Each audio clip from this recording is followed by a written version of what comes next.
بسم اللہ الرحمن الرحیم۔ السلام علیکم ویورز، ہمارا آج کا ٹاپک ہے انڈیا، حجاب اور مودی بے نقاب۔ بھارت نے اپنے چہرے پر جو نام نہاد سیکولرزم کا پردہ اوڑھا ہوا ہے وہ اب آہستہ آہستہ سرکتا جا رہا ہے۔ جس طرح بھارت میں مسلمان بچیوں کو حجاب پہننے سے روکا جا رہا ہے، ان کی عزتوں سے کھیلا جا رہا ہے، اور کرناٹک کی مسکان نے جس دلیری سے ہندو انتہا پسندوں کا مقابلہ کیا، اس نے مودی اور بی جے پی کی سازش کی کلی کھول کر رکھ دی ہے۔ ہندو انتہا پسندوں نے یہ سوچا تھا کہ مسلمان بچیوں کے حجاب کو بنیاد بنا کر انہیں کالج جانے سے روکیں گے تو یہ دب جائیں گی، لیکن اللہ کی کرنی ایسی ہوئی کہ ہندو انتہا پسندوں کی یہ چال ان پر ہی الٹی پڑ گئی۔ بی جے پی اور مقامی ہندو انتہا پسند اور مودی سرکار خود اس معاملے میں کس طرح ملوث ہیں، اس کا اندازہ اس بات سے لگایا جا سکتا ہے کہ کرناٹک میں 6 باحجاب طالبات جنہوں نے اپنا حجاب اتارنے سے انکار کر دیا تھا، ان کا کالج داخلے کے وقت جمع کرایا گیا فارم اور ان کا موبائل نمبر اور ذاتی تفصیلات انٹرنیٹ پر کالج کی جانب سے شیئر کی گئیں، جو واضح کرتی ہیں کہ ہندو انتہا پسندی بھارتی معاشرے میں کس حد تک سرایت کر چکی ہے۔ باحجاب طالبات اپنا حجاب اتارنے سے انکار کیا تو بی جے پی نے اپنے گنڈوں کی فوج بھارت میں متحرک کر دی تاکہ مسلمان بچیوں کو ہراساں کیا جا سکے، اور کالج اور یونیورسٹی میں بی جے پی کے گنڈے زعفرانی رنگ کے رومال لہراتے مسلمان بچیوں پر حملہ آور ہوئے، اور انہی گنڈوں کا مقابلہ تنہا کرناٹک کی مسکان خان نے کر کے مودی سرکار کے چہرے پر مصنوعی سیکولرزم کا لبادہ اتار پھینکا، اور مسکان خان نے دنیا کو یہ باور کرا دیا کہ بھارت میں مسلمانوں کی جان و مال اور عزتیں محفوظ نہیں ہیں۔ دوسری جانب بھارت کی دلت بھی اس معاملے میں بی جے پی کے ظلم کے خلاف اٹھ کھڑے ہوئے ہیں، اور جب ہندو انتہا پسندوں کی علامت سمجھے جانے والے زعفرانی رنگ کے جھنڈے اور مفلر پکڑے ہندو انتہا پسندوں کے جتھے تعلیمی اداروں میں گھسے تو دلت برادری نے بھی مسلمانوں کے ساتھ اظہار یکجہتی کیا اور ریلیاں نکالنا شروع کر دی۔ اب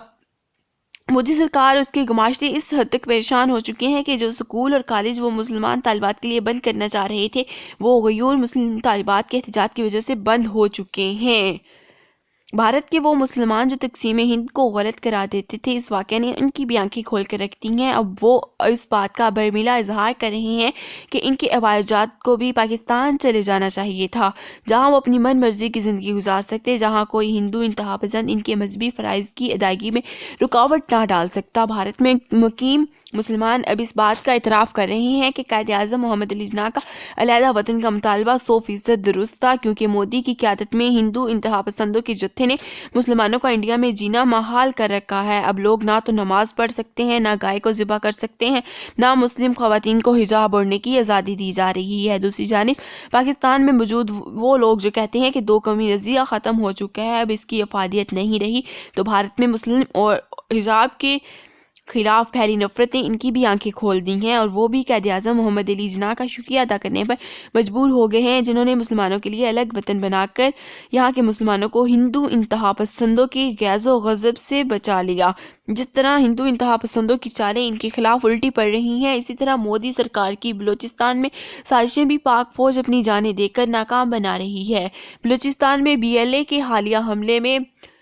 را کے ملوث ہونے کے 100% شواہد پائے گئے ہیں۔ پنجگور اور نوشکی میں ہونے والا حملہ بھی بھارت کی ایما پر کیا گیا، اس میں بھارتی امریکی اسلحہ استعمال ہوا۔ بی ایل اے کو یہ سب فنڈنگ بھارت کی جانب سے کی جا رہی ہے۔ جس طرح بھارت میں مسلمانوں کے خلاف قتل و غارت گری، مقبوضہ کشمیر میں بربریت، مسلمان بچیوں کو حجاب پہننے سے روکنا سب ہندو انتہا پسندوں کی شاخسانہ ہے، اس طرح پاکستان میں خصوصاً را بے انتہا پیسہ بہا رہی ہے تاکہ پاکستان میں دم توڑتی دہشت گردی سے جان ڈال دی جائے۔ حال ہی میں ایشیا کے امیر ترین شخص کا خطاب حاصل کرنے والے گوتم اڈانی، جو کہ مودی کے انتہائی قریبی ساتھی ہیں، پر کرپشن کے الزامات اور بھارت میں ماحولیات کو تباہ کرنے کے ذمہ دار بھی نہیں سمجھا جاتا ہے، کیونکہ کان کنی کے جتنے بڑے ٹھیکے ہیں اس وقت گوتم اڈانی گروپ کے پاس ہیں، اور ہیروئن کی اسمگلنگ بھی